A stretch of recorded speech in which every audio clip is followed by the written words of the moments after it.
svetovnem dnevu človekovih pravic to vsebina, ki se ji posvečamo. Odprimo vrata mladi, kako pomembno. Odprimo vrata srca, odprimo vrata, govorimo o problemih. In kar se mi zdi zelo pomembno, da ljudem povemo, da so vrata tudi upanje. Da izhajamo iz tistega starega ljudskega reka, ko se ena vrata zaprejo, se bodo pa druga odprla in ne obupamo. Predvsem je v današnjem svetu za mladih zelo pomembno, ko iščejo poklic, ko iščejo družine, svoje identitete, da ne obupajo, ko se znajdejo pred prvimi zaprtimi vrati.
na okrogli mizi ob Dnevu človekovih pravic.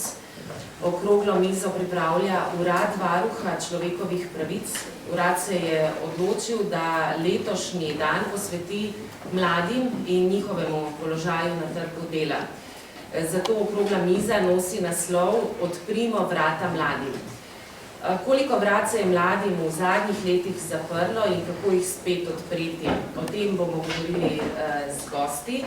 Dobrodošla pa bodo tudi vaša mnenja in vprašanja. Lepo je biti v dvorani, kjer se zazreš desno in si vesel, da je toliko govorcev. In se zazreš levo in vidiš, da so morali prinesti dodatne stole, kar pomeni, da je tema, ki smo jo izbrali, prava.